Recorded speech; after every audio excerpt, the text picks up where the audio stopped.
Agora, o grande recado desse livro, quem comprar esse livro, eu gostaria muito que colocasse em perspectiva, em reflexão, essa coisa de que o topo do mundo é 1% da nossa vida, sabe? 99% da nossa vida a gente não está no topo. A gente está vivendo, a gente está tal. Então, se a gente se considera uma pessoa especial só quando a gente está no topo, nesse 1%, o que, que a gente faz com os 99% restantes da nossa vida? Esse que é o grande recado. Uma das coisas que eu mais faço, e eu acho que meu talento assim é escrever, né? Adoro escrever e contar história. A oratória e a escrita são minhas duas habilidades que se destacam. Então, todo projeto que eu entro já pensando em escrever alguma coisa sobre o projeto. Essa história do livro começou com o meu projeto de montanha, né? De escalar a montanha mais alta de cada continente, que se tornou programa de TV no canal Off. Agora também está no Globoplay. E é claro que eu ia escrever alguma coisa sobre, né? No início, eu tenho uma primeira versão de um livro que chama Escalando Sonhos só, que foi retratar como que eu entrei no esporte, como que minha vida estava naquele momento e por aí vai. E quando eu cheguei do Everest, eu senti a necessidade de contar a história do Everest e não necessariamente da montanha, né? Um livro técnico. Como que você escala o Everest? É assim, assim, assado. O primeiro trecho é assim, o segundo trecho é assim, etc. Não é esse perfil. Eu não tenho nem a intenção de me tornar um profissional técnico da montanha, né? Do esporte que eu pratico. Então, falei, cara, eu vou escrever um livro, vou contar uma história sobre as sensações que eu tive e tentar usar a montanha como metáfora da vida, né? A montanha é uma grande metáfora da vida. A gente vive ali um curto espaço de tempo que a gente vive em 50 anos, em 20 anos, né? Muitas alegrias, muitas tristezas, medos repentinos, aí coragem desbravadora, aí melancolia, entra num momento mais soturno, muitas dores, muitas reflexões, dúvidas, será que eu continuo, se eu paro, não sei o quê. Como que você pega isso tudo, joga no liquidificador, bate e vira um livro, sabe? Essa que foi minha principal história, assim. Então o livro começou dessa inquietude, dessa curiosidade. E aí depois o meu cérebro começou a organizar as paradas, né?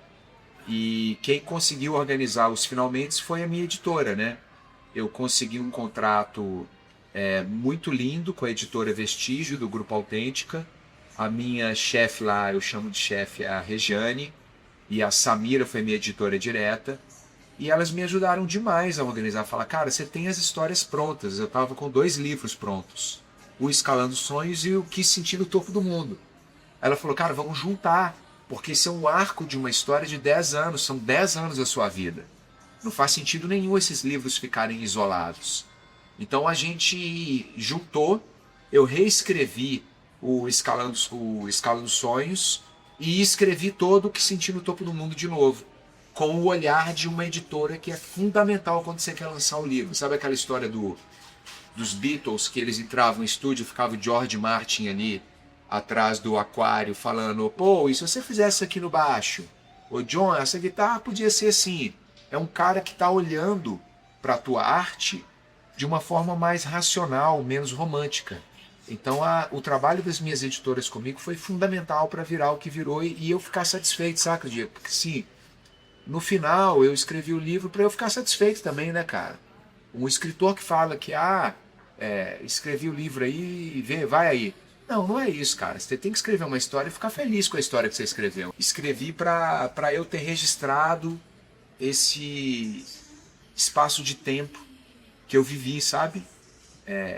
E aí as pessoas estão ficando conectadas com esse espaço de tempo, estão se emocionando. Eu tenho recebido cada mensagem no Instagram, cara, e por WhatsApp também, de pessoas que me conhecem e que não me conhecem. Mas são mensagens tão legais, tão especiais assim, porque é isso, eu sei o que eu quero passar com o livro, mas talvez a pessoa que leia não entenda da forma que eu quero, né? E é isso, o livro é isso. Na hora que você joga na rua aí, as pessoas vão ler e vão entender de várias formas diferentes. Quem comprar, quem lê o Escala dos Sonhos do Que Sentir no Topo do Mundo, vai se deparar com algumas histórias que certamente são histórias que têm a ver com a vida das pessoas, né? A vida real. E eu acho que isso que é a beleza do livro, assim. Eu não sou um super-herói, eu não sou um super-atleta, saca? Eu não sou o cara que nasceu nas montanhas e que vive as montanhas. Eu sou um cara urbano. Eu passo 8 meses do ano numa cidade, na cidade que eu vivo, Belo Horizonte. E 4 meses do ano eu passo fazendo esporte, praticando esporte ao ar livre, eventualmente nas montanhas. Então o livro é sobre essa pessoa urbana que vive o que as pessoas que têm os corres nas cidades vivem. Acho que o primeiro grande recado é esse, assim. Tem histórias do Everest, claro, o Everest é um dos protagonistas do livro. Então eu conto, por exemplo, o episódio que eu fiquei preso na minha barraca na descida do topo por quase uma semana. Não vou dar spoiler, né? Mas esse episódio é angustiante. E o que acontece ali nos dias que consequentes a esse ciclone que passou lá são assim, é inacreditável, assim. Então tem essas histórias que são histórias que a pessoa vai ficar apreensiva, vai fazer uma correlação com momentos de vida, e eu acho muito legal. Agora, o grande recado desse livro, quem comprar esse livro, eu gostaria muito que colocasse em perspectiva, em reflexão, essa coisa de que o topo do mundo é 1% da nossa vida. Sabe? 99% da nossa vida a gente não está no topo. A gente está vivendo. A gente está tal. Então, se a gente se considera uma pessoa especial só quando a gente está no topo, nesse 1%, o que a gente faz com os 99% restantes da nossa vida? Esse que é o grande recado.